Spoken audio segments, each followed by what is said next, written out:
Grass. It's inevitable. Welcome back to this really stupid series where I time how long it took cartoon characters to touch grass. Today I'll be taking a look at the amazing digital circus. For the new viewers of this series, let's go over the rules. The timer begins as soon as the character appears on screen. The timer ends when we can confirm that the character is touching grass. If a character is shown to have been touching grass in a previous shot, the previous shot is where the timer ends. We can also use observations of the environment to determine if a character touches grass even if it is not made clear directly. The timer will pause if the character leaves the current scene, the scene shifts focus off that character, or the show cuts to a new scene where that character is not present, and the timer won't resume until the character appears on screen again. But even if a scene isn't focusing on a character, the timer will still run if they can be visually seen within the shot. Any part of a character's body touching grass counts. This includes touching grass through the character's clothes, such as their shoes. In-universe video footage of a character counts towards their score,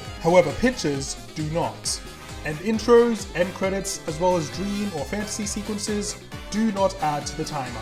Not really any rules I have to apply specifically to this video, but in my last video I said this. If I eventually talk about a show that doesn't use the usual 24 frames per second frame rate, I'll convert the frames into seconds in decimal form. Well, this show is in 30 frames per second, so I guess I'm gonna have to start doing that. Now to introduce today's grass-touching contestants. We've got Pomni, Jax, Ragatha, Gangle, Zubul, Kinga, Kane, and Bubble. Let's touch some grass.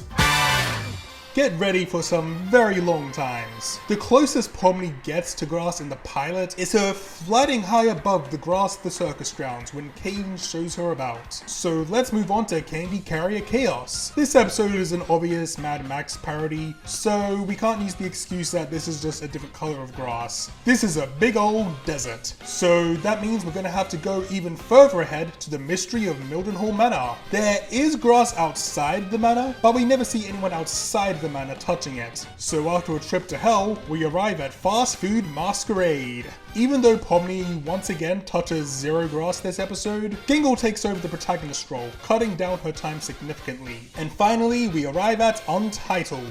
Pomni doesn't appear in Jax's poaching adventure, and the White House is probably the most evil building ever made, so there's obviously no grass touching opportunities inside there. After that, it's Gangle's anime time, all set inside. But finally, we reach the stargazing adventure, and boom! She's lying on some beautiful grass. After all that, we can lock in Pomni's grass touching time at a whopping 1 hour and 6 seconds, which makes her by far the worst timed protagonist in this series so far.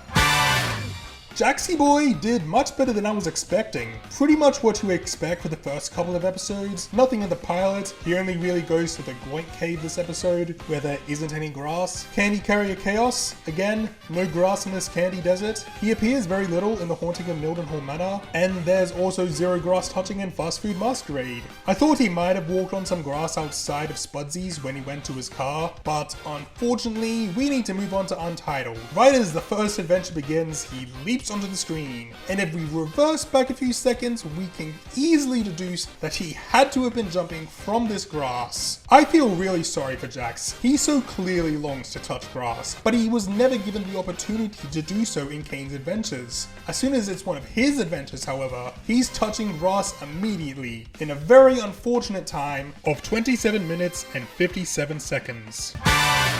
At this point, I think you get it. There's very little grass in this show. She can't touch grass in the pilot, so she glitches out instead. She can't touch grass in Candy Carrier Chaos or The Haunting of Mildenhall Manor, so she goes full lesbian with the NPCs. Fast Food Masquerade has her getting high on the stupid sauce, and even though I doubted this would be true, I had to double check just to make sure there wasn't any grass in the stupid sauce. And yeah, there's no grass in there, even if the effects are similar to other plants. But just as you expected, Untitled would have her touch grass for the first time. She wasn't in Jax's Poacher's Paradise, she doesn't have much screen time in President Pomni or Amazing Digital Circus High School, but like Pomni, once we get to stargazing, everyone is out on the grass of the circus ground, with Ragatha standing over here, giving her a grass touching time of 27 minutes and 48 seconds.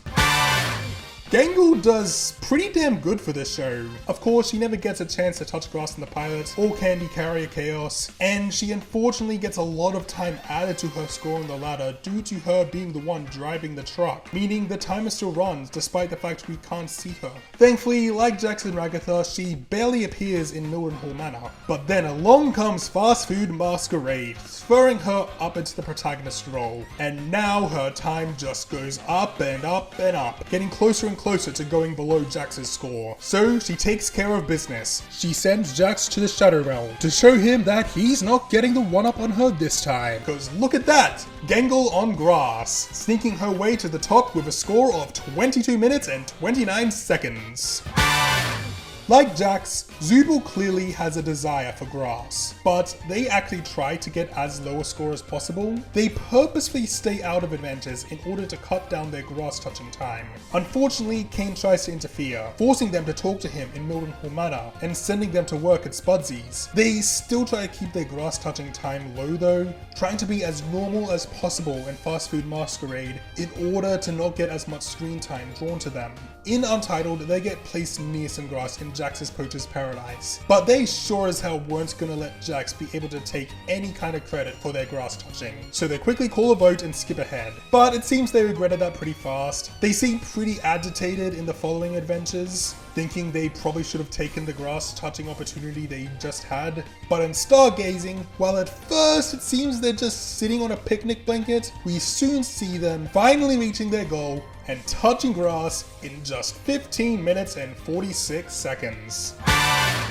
Oh, Kinga. Poor sweet Kinga. He definitely seems to be trying his best, keeping a low profile in the grassless first 2 episodes, and hiding away in his pillows most of the time. But he would soon be completely fucked over by Jax. Because of him throwing Gangle's comedy mask through the scary door, he was forced into being the deuteragonist in Mildenhall Manor. And there is certainly no grass to be found in hell. His time just goes up and up and up and up. He tried to make up for it by staying out of the Spudsy's adventure, but the damage was already done. And I think he realized it. He just sorta goes along with the first few adventures in Untitled, thinking there's no point in trying to get a low score anymore. But as soon as he stopped caring so much about how quickly he could touch grass, he would finally get his opportunity. Stargazing once again saves the day. And looking closely, Kinga is kneeling down? Does he even have knees? I don't know. But he's on this picnic blanket, and part of him is touching the surrounding grass. Thankfully, he didn't come last, but I do have to give him the unfortunate time of 32 minutes and 19 seconds.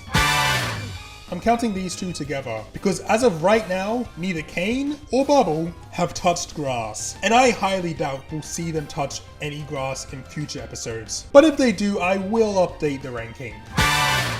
Wow, the digital circus is not a good place if you want to touch grass. Not a single character here managed to break into the top 50 on the current leaderboard. I don't know what the next video on the series will be on. I did say last time that I would make the next video Amphibia, and maybe I will get to that. Or maybe I'll do one of the various Transformers cartoons, you don't know me. Anyway, my name's Dr. Lamington, like and subscribe to make me smile, and I'll see you later. Lars is fucking gone!